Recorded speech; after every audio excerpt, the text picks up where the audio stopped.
Okay, so today we're going to be looking at 5.2, which is looking at lines of best fit and how we can best fit a line to a set of data points. So we're going off of what we did last time with scatter plots. And if you remember last time about how we actually did a scatter plot on a calculator, if we go to Stat and Edit, okay, I have two lists of data here. Okay. This list of data here refers to the number of hours of TV that particular students watched. Okay, so I have 10 different students here and the number of hours of TV that they watched in a week. Okay, and then in this column I have their GPAs. So for each student, let's say we took this one here, okay, this student watched 5 hours of TV per week and their GPA was 3.4. Okay. So we're looking at the number of hours of TV that someone watched and their GPA. Now, what kind of correlation would we expect here? Well, we would expect a negative correlation, okay, an inverse relationship between X and Y, because the more hours of TV that someone watched, we would assume the less studying they did, so we would assume their GPA to go down. So overall, we are expecting a negative correlation and an inverse relationship between X and Y. So what I'm going to do is I'm going to go ahead and go to stat plot. Again, I've just got plot 1 on, and if you go into this, okay, I've got my scatter plot, my X list is list 1, my Y list is list 2, okay, and then I'm going to go to zoom and number 9, and it's going to plot this scatter plot for me. Okay, as we see, we have an overall negative relationship going on here. It's very spread out. There are other things, of course, that would contribute to someone's GPA, not just the number of hours of TV they watched. Okay, it could be they may not watch that much TV, but they may be playing a ton of video games, and so their GPA may not be as great. Or they may not watch that much TV, but they're out with their friends a lot. Okay, so there's other variables. There's some confounding variables in here that are going to cause some variation. They're not going to lie on a dead straight line, but we can see that there is an overall negative correlation going on. Okay, so what I'm going to go ahead and do is I'm going to find the equation of the line of best fit, and I'm going to plot it on this scatter plot.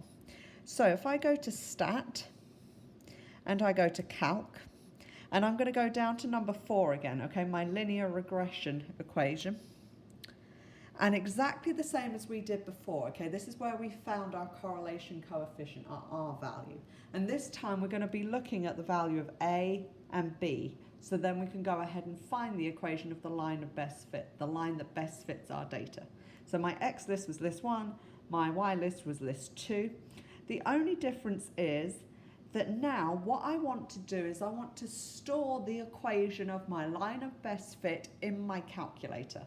Okay, the only way that you can plot the line of best fit is if you store it in your calculator. Otherwise, it does not work. Okay, so in order to do that, go to this button here that says vars. Okay, once you're down to store reg EQ, go to vars, go across to Y vars, click function. Okay, and you can pick any one of these Y's. I'm going to go with Y1. I want to store my line of best fit equation in Y1. Okay, so what this is going to do when you run it, okay, it's going to figure out again our correlation coefficient. This is the square of the correlation coefficient that we're going to talk about next time. But we have our equation of the line of best fit. So it's roughly negative 0.025x plus 3.380, roughly, okay? That's the equation of the line of best fit. What this has now done is not only have we found the equation of the line of best fit, but it has stored that equation in the memory, okay, in Y1. So now if I go ahead and plot my scatter plot again, what it will actually do is it will plot the line of best fit over the top of it so that we have our line of best fit plotted within our data points. So let's go ahead and do that. Again, I'm going to go to second and stat plot, make sure everything is good here. Then if I go to zoom and number 9, we have our scatter plot and it draws my line of best fit directly through the middle of the data points. Okay, This is the line that best fits our data. What we're going to be looking at today is how your calculator actually finds that line of best fit. What is it actually doing? And it's all about the errors, the difference between what we have observed and what we are predicting for our data points.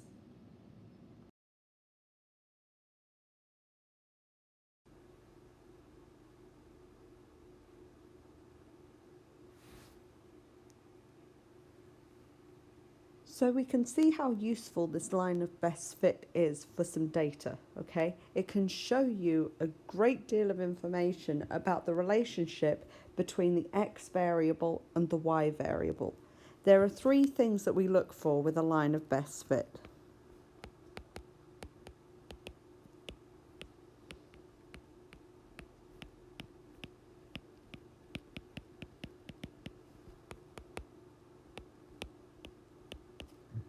That is the shape,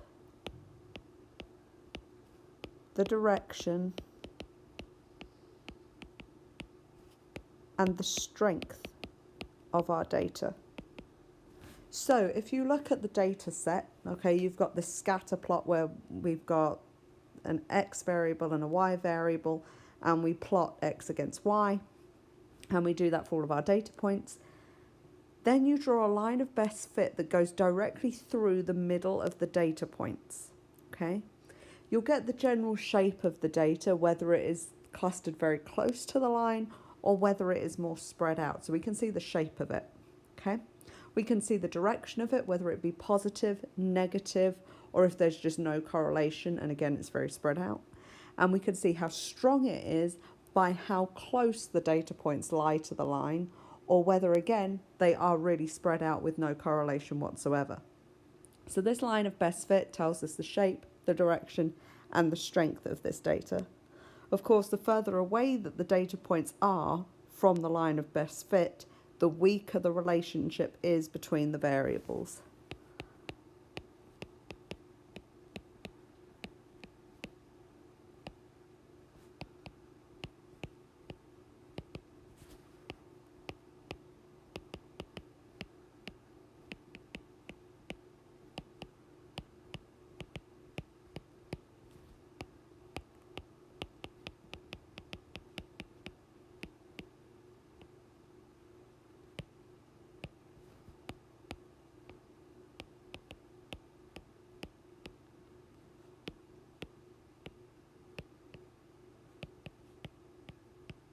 Okay, because of course they're not falling on a line, they're not very linear.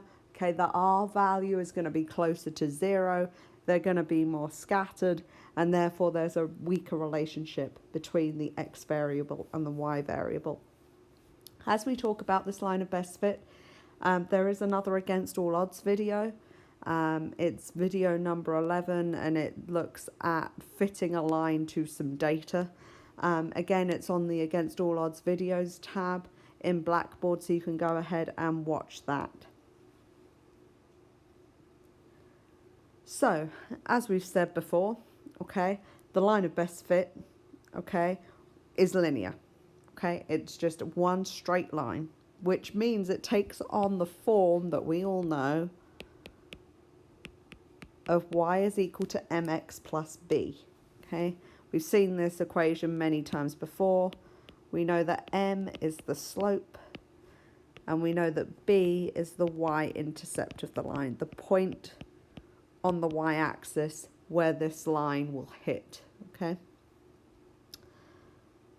Now, we also know that a line of this form best fits the data if it's as close as we can get to each of the data points on average. Okay, what do we mean by that? Let's go ahead and draw a quick sketch.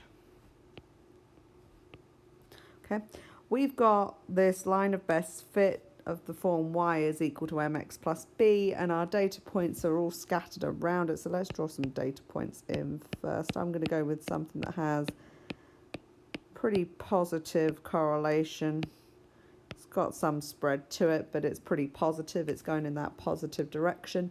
And my line of best fit, I'm going to draw going directly through the middle of the data as close as I can get, like that. This one actually goes through the origin. Most of them won't. This is just a sketch, okay? And I've got my line of best fit as best as I can draw it by hand, going through the middle of the data points. Okay. When you have a line of best fit, okay, it must be the line that is closest to as many of the data points as possible, okay? It's the closest on average that we can get to each data point. So let's look at, for example, let's take this data point here, okay? The distance between that data point and my line of best fit is this distance here, okay? It's my straight line distance between the data point and the y value on that line of best fit. It's the straight line distance, okay? If I instead took another line, okay, that I was going to say, okay, this instead is my line of best fit, but it did not go through the middle of the data points to minimize that average distance. So let's say we took a line of best fit that instead went something like that, okay? Yes, I am closer to some more data points, okay? For example, let's look at this. This point here is now closer to this line than it is to my line of best fit. Okay, we can see that that distance to the yellow line is much closer than to the green line, which is great. But what I have actually done with that yellow line is, on average, I've actually increased the distance between each of my data points and the line, okay? Because it is not my line of best fit, on average, the distance between each data point and this new line is larger than the distance between each data point and my line of best fit, okay? So yes, I have made some of these distances smaller by using my yellow line. But what I have done is I've made some other distances significantly larger. For example, this data point here, let's take another one, this data point here, okay? These are both much closer to my line of best fit than another line that I've chosen instead, okay? So the purpose of the line of best fit is that it is the closest on average that we can get to each data point. Any other line that you would take, if you change the slope, if you change the y-intercept, any other line that we would take would have an average distance that was greater from each data point, okay?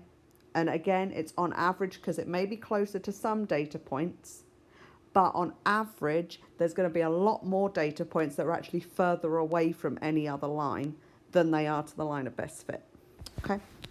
So the purpose of the line of best fit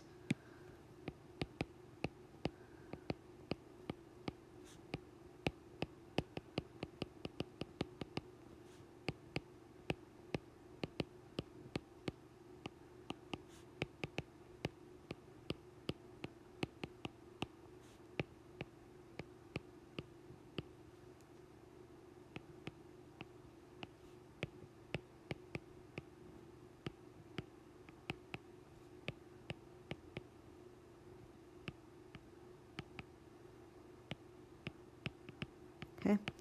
Any other line that we would take that is not the line of best fit would end up with an average distance from each data point that was greater than what we have from that line of best fit, okay?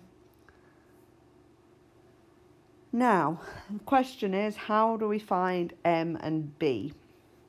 Well, just as a heads up, when we use statistics and when you go ahead and you see any kind of statistical text, you actually tend to find that instead of saying that the line is y is equal to mx plus b, they actually denote it slightly differently. So just as a heads up for this. This is how they tend to denote the line of best fit, okay? For a start, they tend to do it backwards, so they'll put the whole number first plus the multiple of x, but they also denote m and b slightly differently. So b0 here is just your y-intercept, and b1 is your slope. So it's backwards to what we're normally used to, and they use b0 and b1 to denote the y-intercept and the slope instead of just b and m, okay, just as a heads up. In order to find what b0 and b1 are, or to find what m and b are if you go with the old notation, in order to find what these are, there are actually formulas that you can use in order to find the equation of the line of best fit. Because if you think about it, we are trying to find, given some data points like we have here, we're trying to find the line that is as close as we can get to each data point, okay? So that the average distance between the line and the data points is as small as we can make it, okay?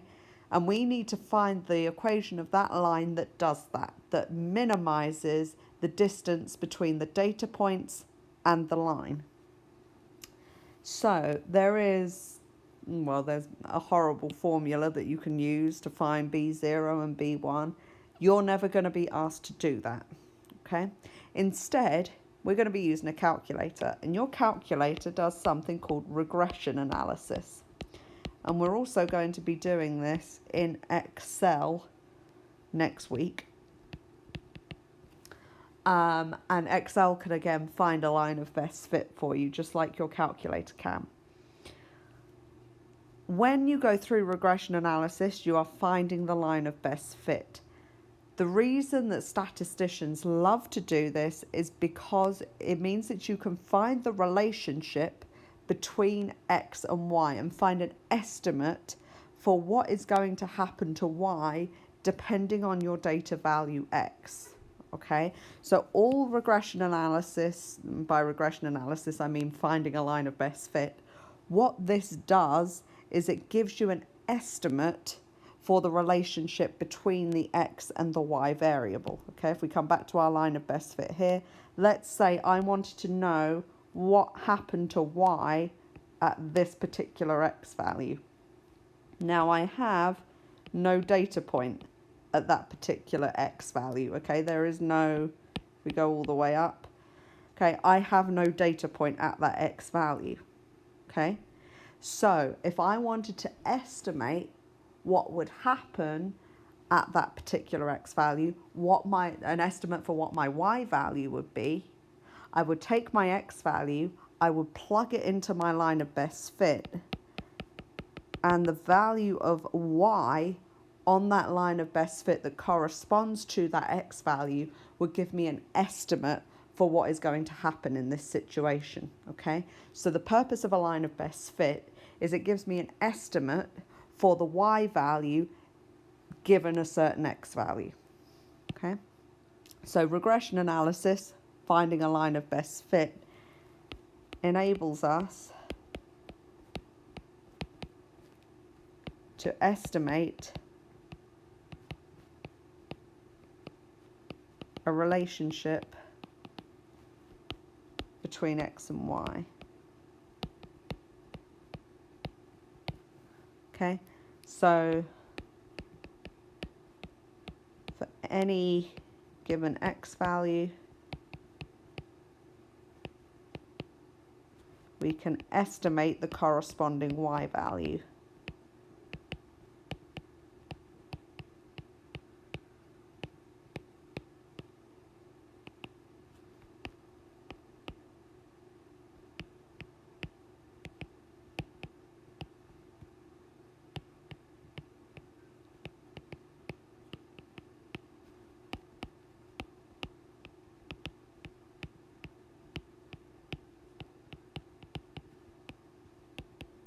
Okay, so once we have our line of best fit, we have the equation for the line of best fit. If someone comes along and says, hey, I don't know what happens to y at a given x value, can we estimate what the outcome is going to be? Okay, so for example, with our first example, we looked at the hours that someone watched TV and their GPA. So I could say, okay, I don't know what happens if someone only watches 2 hours of TV per week. Okay, can we estimate what their GPA is? Because we don't have a data point that's going to show me what we would assume would happen if someone only watched 2 hours of TV. Okay, we don't have a data point for that. Okay, the lowest amount of TV watching hours that we had was 3 hours. Okay, so I want to estimate what happens if someone only watches 2 hours of TV. Well, if I have my line of best fit for that data, I can say, okay, I'm going to plug in x is equal to 2. And then I can find the y value that corresponds with x is equal to 2. And that would give me an estimate for someone's GPA if they only watch 2 hours of TV per week. Okay, so a line of best fit is a great way of estimating what happens at certain x values, as it is just an estimate for the relationship between x and y. It's what we call a mathematical model. Okay, you are modeling what happens by using a mathematical equation. Okay, in this case, a line of best fit.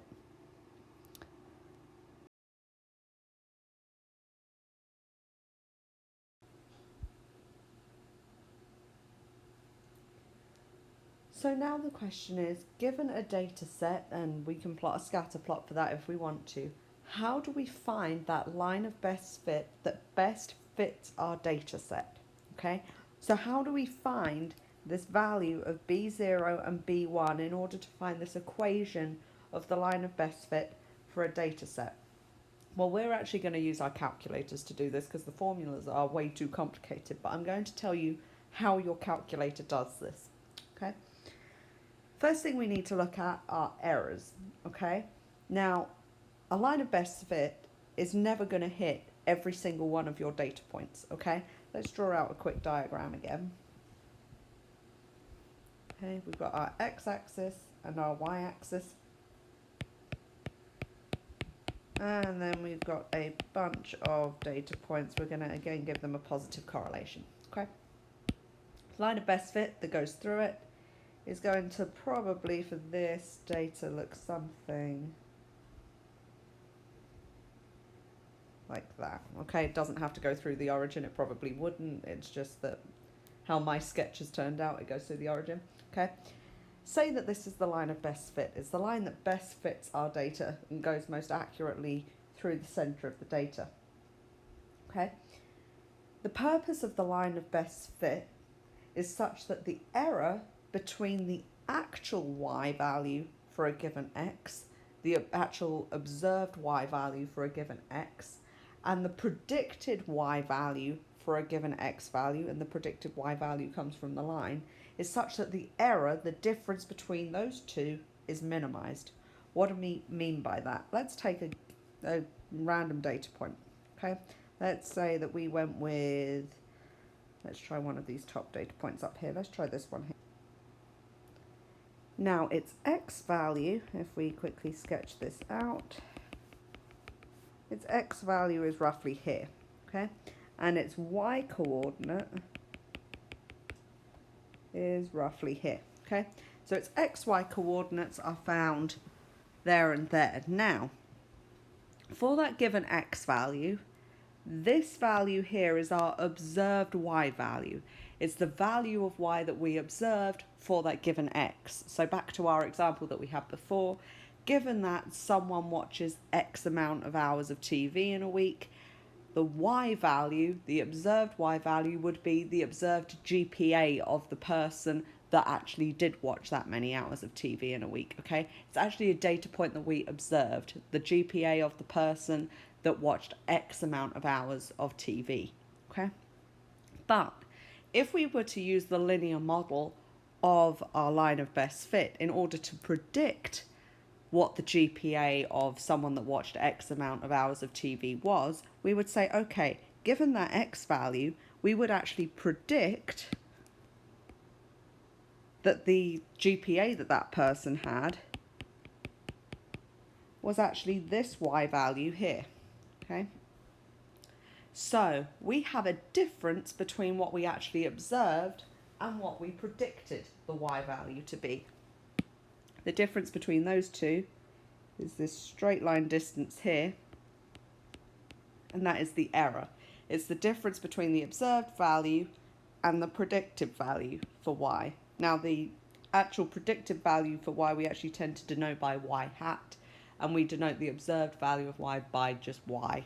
Okay, so the error for any particular data point, you could do this for every single data point, the error is just the observed value of y minus the predicted value of y. Okay, so it's just the observed y minus predicted y for any given x. Okay, you could do this for any data point. So we could also do it, let's say, for this data point here.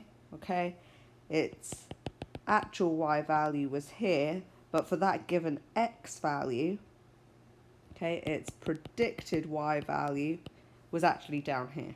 Okay, and again, you've got this error, this difference between the observed and the predicted. Okay, you're going to get this for nearly every data point that you have. Okay, because your line of best fit does not hit every data point. It may hit some of the data points. Okay, it probably hits this data point here, but most of your data points are not on your line of best fit. So there is going to be this difference between what you estimated and what you actually observed.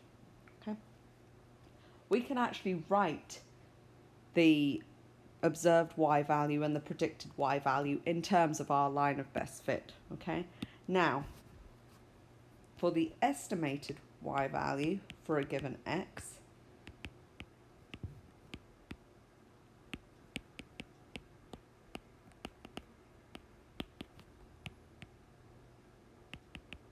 is just given by our line of best fit. Okay, if we are given an x value, okay, our predicted, our estimated y value would just be the y value that we would get out by plugging that x value into our line of best fit equation. So we would have b0 and b1, we would have those values, they are part of our equation of the line of best fit. We would just plug in our x value, and then we would get out an estimated y value, a predicted y value for that given x.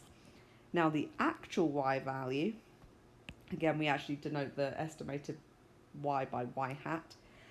The actual y value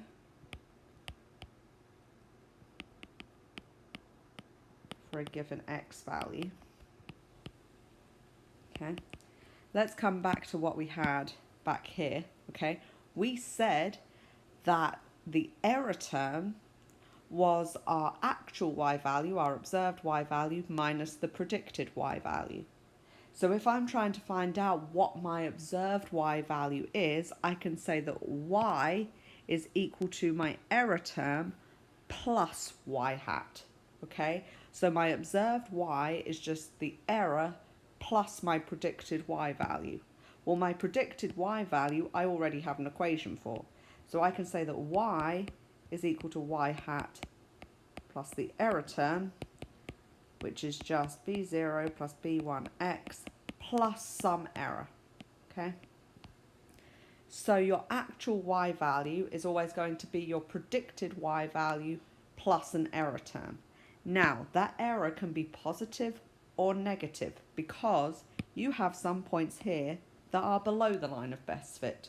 Okay, so when you go ahead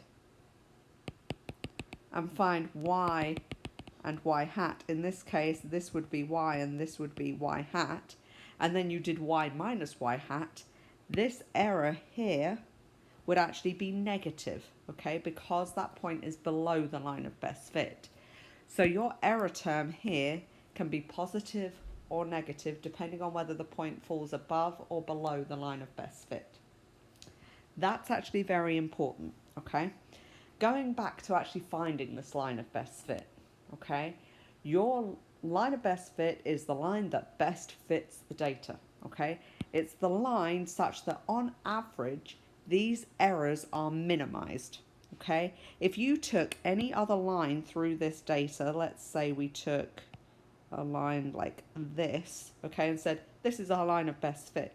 Well, that's great because this line is closer to some of our data points. It's closer to this data point here. it's closer to this data point here. This data point now actually falls on that line, okay, which is great. But you are now much further away from a lot of your other data points, such as the data point that we looked at originally up here, okay, is much further away from that line than it is from our line of best fit, okay? So the line of best fit is such that those errors are minimized on average, okay? So on average, you've minimized those errors. The problem is when we try and average these out, okay? As I said before, some of your errors are positive, some of your errors are negative. So when you try to make sure that the sum of those errors is minimized, okay, we're saying that on average the errors are minimized, so we would add together all the errors and divide by the number of data points that there were, okay? So by doing that, you're trying to minimize the sum of the errors, okay? With this line that we have through here, okay, some of those errors become massive. Yes, there are a few of them that become smaller, but most of these errors become huge. Whereas with our blue line, our line of best fit, it actually averages out so that most of those errors are smaller. They're as small as they can possibly get on average. Therefore, we have minimized the sum of the errors, okay? Now, by saying that, remember, some of our errors are positive and some of the errors are negative. So when we say we just want to minimize the sum of the errors, the problem with that is that some of these errors cancel themselves out, okay? Some are positive, some are negative. So we have to compensate for that. So instead what we actually look at is the sum of the squares of the errors, okay? Because I basically want to minimize each of these distances, okay? For every single one of the data points. By using the line of best fit, I am minimizing the distances. I need to make sure they are positive because some fall below the line and some fall above the line. So if I didn't square them, these errors would cancel one another out. But by squaring these distances, by squaring these errors, I'm making sure that they are all positive, and then I can just minimize the sum of the squares of the errors, okay?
Okay, so we have to square them because it will make all of those errors positive when we square them.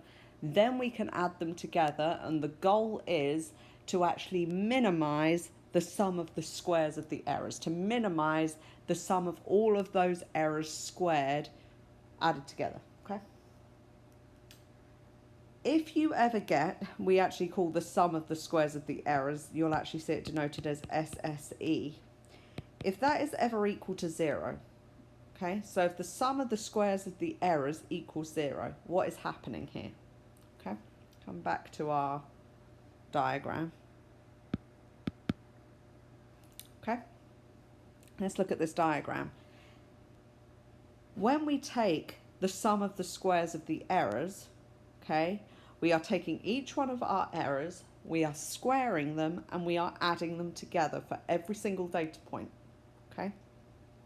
If that equals 0, think about what is happening here. The squares of each of the errors are now positive values. We are then adding them all together. So I'm adding together a bunch of positive numbers. If that were equal to 0, that must mean that every term that I am adding together is actually 0, because I can't add a bunch of positive numbers together and get 0 unless they are all 0, which means that the square of each of my errors is 0, which must mean that the errors themselves are 0. So if you ever get that the sum of the squares of the errors is equal to 0, then it must mean that all of our points lie on the line of best fit, okay? There are no errors. So every point must lie on that line of best fit.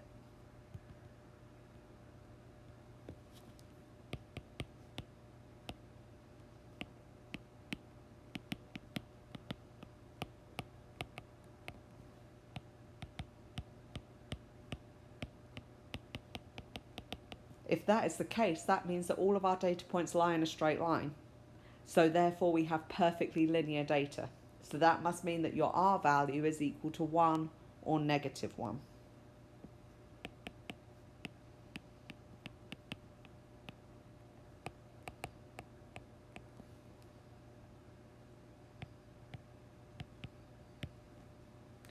Okay.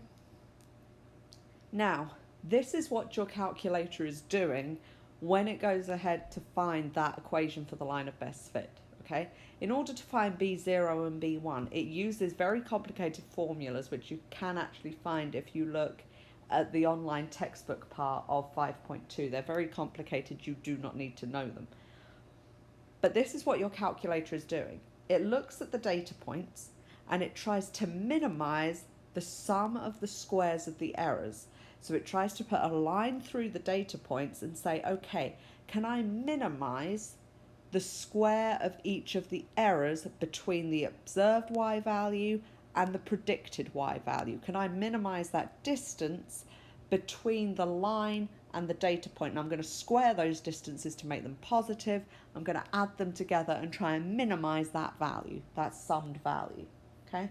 And that's how it finds the line. And once it's found the line, it can then find the equation, okay?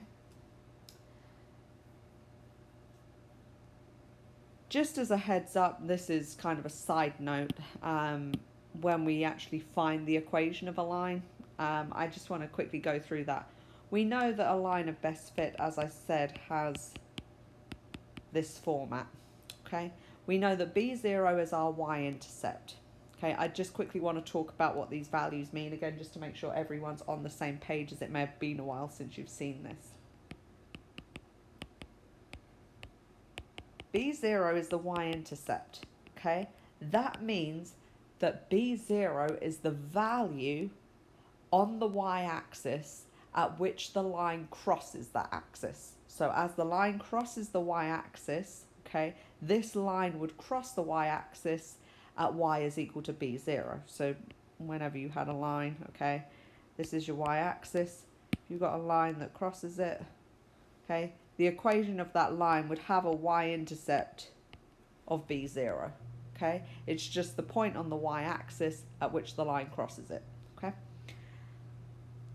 At that data point, okay, or at that point where y is equal to B0, okay, if that is the y-intercept, it means it is the point at which x is equal to 0, okay? If it's the point at which it crosses the y-axis, at any point on the y-axis, x is equal to 0. So if B0 is the y-intercept, this means that B0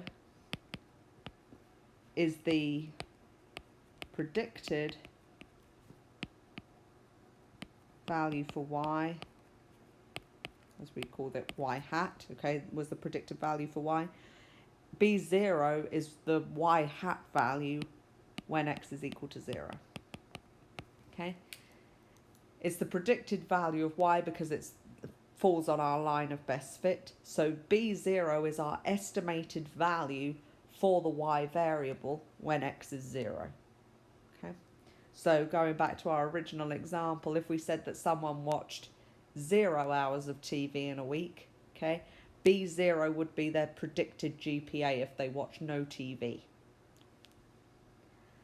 Then the slope coefficient is B1. So B1 is the slope. Okay. How do we find the slope of a line? It's the change in y divided by the change in x. Okay. Couple of ways that you can write this. We'll start with change in y over change in x.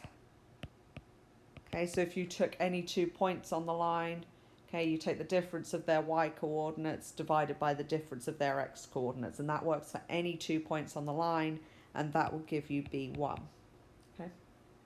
Mathematically, the way that we actually say this, it's the average change in the dependent variable when the x value is increased by 1. So let's write that down. B1 is the average change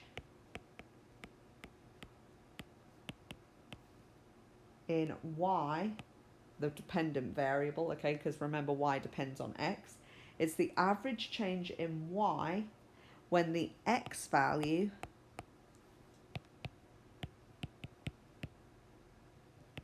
is increased by 1. Okay. How have they got that? They've actually got it from the equation from before. Okay, the change in y divided by the change in x. Okay.